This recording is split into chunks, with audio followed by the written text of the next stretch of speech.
What is your relationship with Mr. Su Zhi Rong? So my relationship?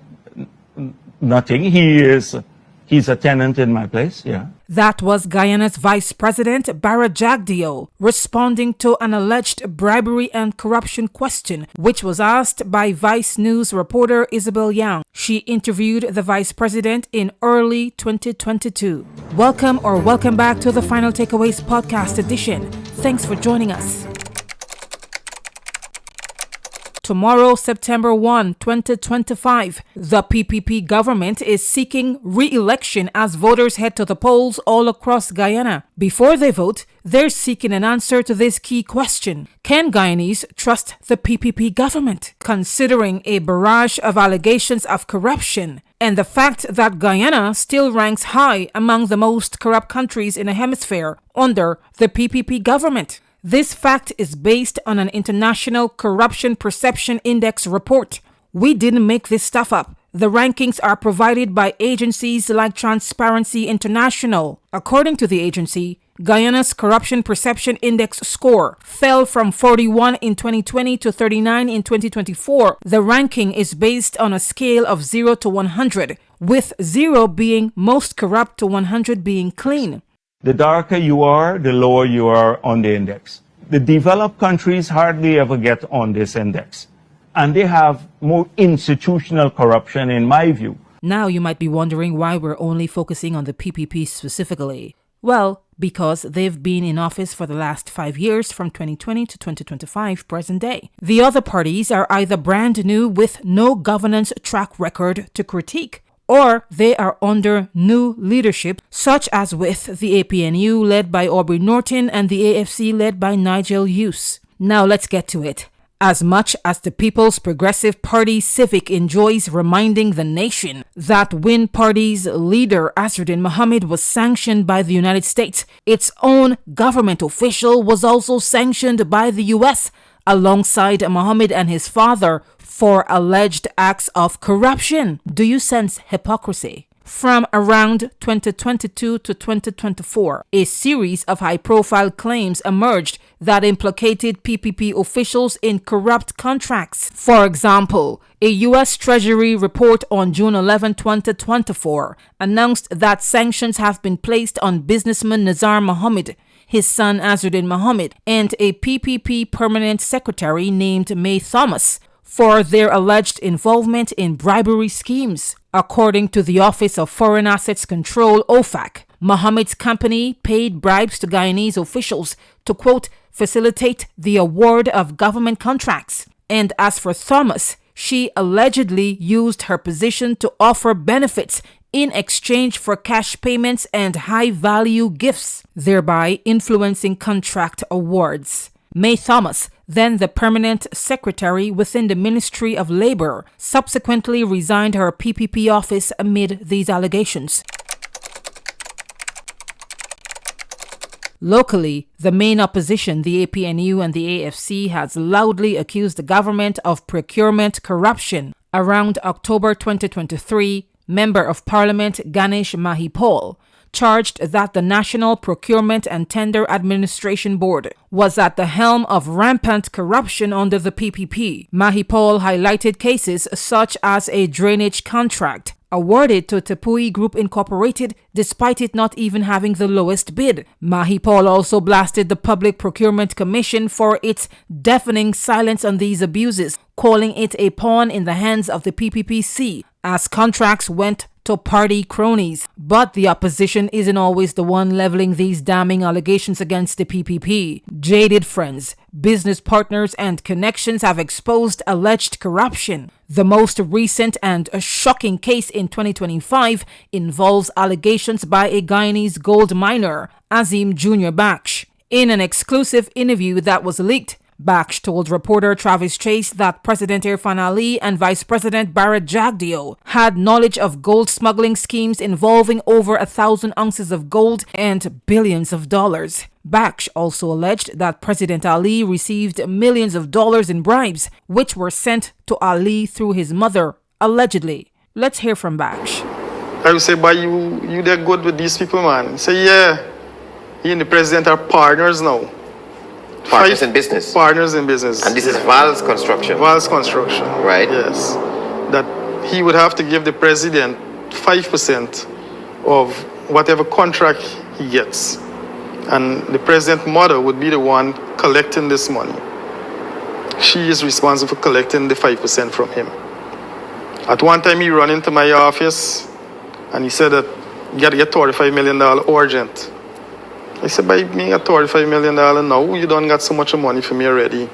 He said, oh yes, man, that the money run up with the president's mother, $35 million, and she depend back, and she got to get this money now. I said, but me ain't got it, me no wing, I can't access this $35 million now. He said, all right, I'm going to go and talk to Prezi and ask you to talk to your mother, and let she give you a little more time. Now, who is Su? Who is Su?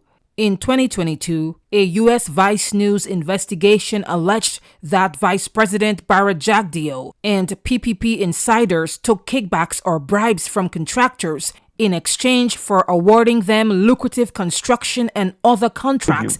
What about within your government? Do you accept bribes? No, I don't. We've spoken to a number of Chinese business people in Guyana who said that you do accept bribes, and they've said that, in fact, it's the only way to get business done. Yeah, well, I can't comment on that. You can just sit there and fabricate that. Unless you say who the person is, I can't comment on anonymous people. One of the names that came up and Guyanese won't forget is none other than Chinese businessman Su Zhi Rong. Jagdeo appeared stunned by the question, even asking who is Su, and denied the allegations. But it was his facial expression, body language, and stuttering that told a different story. Let's listen. Okay, well, let's talk about specific individuals. What is your relationship with Mr. Su Zhi Rong? Su. Oh, Su.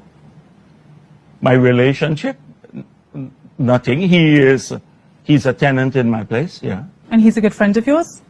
Yes, yes, he is a friend of ours. He claims that through his very close relationship with you, that he's able to get any deal done. Well, I don't. Do you use middlemen like Su in order to take money on your behalf so that you can keep your hands clean? No. The answer is no.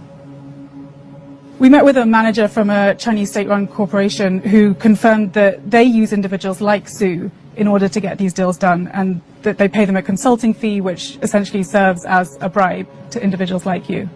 I mean, what would you say to I that? don't know, because again, that's all.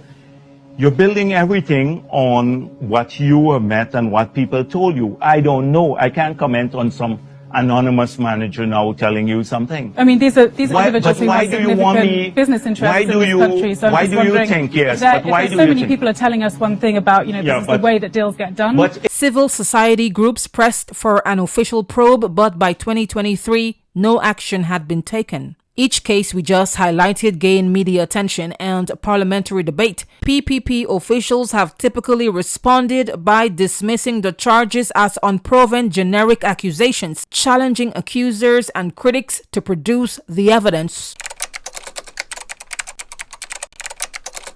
Moving on, one of the most recent corruption allegations involves the Guyana government allegedly using taxpayer funds to pay a United States lobbying firm to publish inflammatory information about presidential candidate Azeem Mohammed in an attempt to tarnish his reputation and to derail his run for office. Whether these allegations are true or not, there is no doubt that the nation's perception of the PPP has shifted, and not toward the positive side. As such, this serious erosion of trust could shape voter sentiment as they head to the polls tomorrow, September 1, to vote in the national and regional elections.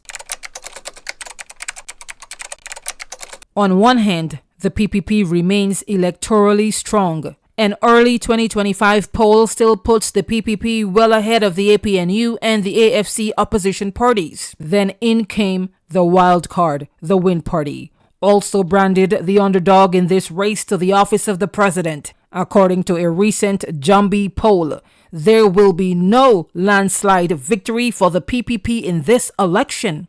That poll says Mohammed's Win Party will destroy the PPP's unfettered power and may even send Ali and Jagdeo packing. In public debate, Critics argue the PPP's recent performance is undermining its support. They point to rising inequality and complaints, including corruption in both Afro and Indo-Guyanese communities. The government's strategy has been to highlight economic gains and to challenge corruption claims as politically motivated. The PPP has not provided evidence either that the opposition challenge is politically motivated. However, with opposition figures and civil society repeatedly raising the scandals, many citizens view the allegations as evidence of broken promises of transparency rather than mere partisan mudslinging. Overall, Guyana's history of corruption is marked by entrenched patronage and institutional weakness. The judiciary and law enforcement have repeatedly been cited for bribery and clientelism. The oil boom past 2015 has injected fresh risks of state capture, leading independent observers to warn of favoritism in licensing and contract awards. Unless anti-corruption agencies or commissions are empowered